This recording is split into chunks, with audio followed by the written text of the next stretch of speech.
Hello everyone, welcome into Apter's Alley. This is a different section of Apter's Alley. Lots of memorabilia here. You probably haven't seen this section yet, but that's not what I'm here to talk about today. I'm here to talk about something that many fans have said, Bill Apter, when are you going to talk about this already? So it's time. As most of you know, I'm from the magazine generation. Starting my career in 1970, I was an editor, photographer, reporter, you name it. I did it for the pro wrestling magazines. And one of the things that I did that a lot of people don't know, was I was the actual liaison between the magazine office and the wrestling office, because I had contacts, of course, with the publishing companies, and I had contacts with the wrestling promotions. So it was great. Spent most of my career professionally working for some of the great magazines. And today, I'm here because several of you have suggested that I speak about the wrestling magazines and the demise of so many of them. And what spurred this particular topic was that the UK's Powerslam magazine, after being in business from the early 90s, has decided to shut its doors. More shocking than that, and I really didn't think anything would make me go like, whoa, I can't believe it. But the WWE magazine, all their publications, all their magazines have announced that they're done. That's right. The staff of the magazine will no longer be producing the magazines. I'm assuming the cost cutting is because of the rise of paper and publishing and everything that just goes on in the magazine business that most of you don't have a handle on. But it's very expensive to put out a magazine if it's not profitable. That's why when somebody comes over to me and says, hey, Bill Apter, why don't you start a magazine? Or why isn't TNA putting out a magazine? They're just not making the money that they used to at this point. There are some survivors. And we're going to talk about that. But this is not a complete list by any means of the magazines that have folded, but remember Ben Strong Wrestling? Gone a long time ago. Sports for You Wrestling. That was the magazine that introduced Apartment House Wrestling to all of you. Wrestling World, that was published by a man named Lou Sahadi, who was a very dear friend of mine. Ring Wrestling, Ring Magazine, the boxing magazine, used to produce a wrestling magazine. There was Wrestling Annual, Wrestling Yearbook, Wrestling's Main Event.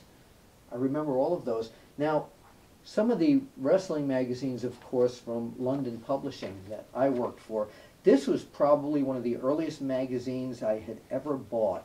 It was an early 1969 issue of the Wrestler magazine. Bruno Sammartino, the WWF champion, versus Gene Kiniski, the NWA champion. Hypothetical, who would win?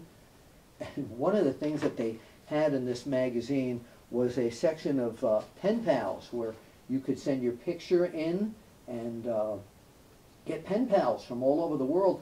But they published your name and home address. Can you imagine doing that today? HIPAA, privacy, Wrestler magazine, unfortunately gone. 1970, I was published for the first time in a magazine I bought way back in the 60s, and this was it, Wrestling Review. And this particular issue with Jack Briscoe on the cover was the very first story I ever had printed. It was about Beppo and Guido, the Mongols, and their manager, Tony Angelo. It was a transcript from my old radio show. Wrestling Review, off the newsstands, no more, another one. Hey, remember this one? Wow Magazine. I was the editor of this for a while. Another magazine, look at this, big, thick, glossy. This cost a fortune to produce, but people bought it. But gone. You know, I don't want to blame any. I've got some more magazines to show you. I don't want to blame anyone for this, but you know, the internet, you get all the news for free, right? You can see photos for free, right? WWE Network is only $9.99. No, they didn't pay me to say that. But the feel of holding and collecting a magazine, there's nothing like it. When I was a kid, the first magazine I ever bought, not even wrestling, was Famous Monsters of Filmland. I still have that magazine, and they're publishing again, and I still buy that magazine because I collect magazines. People today, I don't think, collect magazines. I could be wrong. Let me know. Okay, so let's go back to more of this pile. Total Wrestling magazine. I edited this in England. No longer. It's not there anymore. There is an extension of it. We're going to talk about that in a minute. Tutto Wrestling magazine. Tutto Wrestling magazine from Italy. Gone. Most of the Japanese magazines. Gone. I think there's just one left. Oh, this really hurts. These two. These are like my babies because when I first started in 1970, I was working on these two magazines, The Wrestler and Inside Wrestling. Can you believe it? Gone!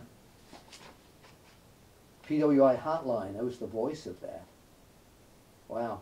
PWI Hotline, you used to call, there was no internet, you used to call a 900 number and you'd hear Bill Apter saying, and now, here's what's happening, baby, and I'd be giving you news. Anyway, another one from the same company, from London Publishing, Wrestling Superstars. Gone. Unbelievable. As I mentioned, I can't believe it started as Victory Magazine, it became WWF Magazine, eventually to WWE Magazine, real soon. Gone. I think they only have another issue or two. It's so sad to see that happen. There are two survivors right now. One of them is a magazine from England that I still work for. Sometimes I write for them. I'm on the administrative end also a liaison with a lot of the talent, and that would be this baby, FSM, Fighting Spirit magazine. And you can go online and get the online edition of this thing. Now you don't have to go out and buy it. But again, there's nothing like holding a magazine and reading it. Whether it's in your living room, in your dining room, in your bedroom, or while you're on the can. There's nothing like reading and collecting a pro wrestling magazine. And finally, you talk about a survivor. Wow, my old alma mater, and Stu Sachs is still at the helm of this magazine. Pro Wrestling Illustrated has just published, and depending upon when you're watching this, so we're talking August 2014, they've just published the 35th anniversary of Pro Wrestling Illustrated. Some of my favorite days in my whole life were spent at this company and working for this magazine. I shot so many of the covers of this magazine and The Wrestler and Inside Wrestling, but this one became the Bible of pro wrestling. Like Ring Magazine is the Bible of boxing magazines. This one, yeah. So there are some great stories in here and a lot of great past stuff. But my favorite part is it says what happened to, where are they now, of all the former PWI editors. You will never believe where Eddie Elner is. You'll find out when you buy this. You'll find out what I'm doing, of course, but a lot of you know that already. I'm right here on OneWrestling.com. Brandy Mankiewicz, you can find out what she's doing. Dave Lenker, Jason Lavin, Joe Bua, Craig Peters, Peter King, Gary Morgenstein, Randy Gordon, Steve Farhood, so many others. I can't go down the whole list, but and 35 memorable headlines and pictures. You gotta get this this issue of PWI, 35 years. And don't forget, I'll be right back, Fighting Spirit magazine. So you got 2 magazines here that are still physically around for you to buy. Sad story that Powerslam and WWE Magazine are on the way out, or they're on the way out by the time you read this. But the Internet's a great source of everything, but at least to me it will never replace the thrill, the pleasure, and all the wonder of sitting there reading the stories and having the pictures of a pro wrestling magazine.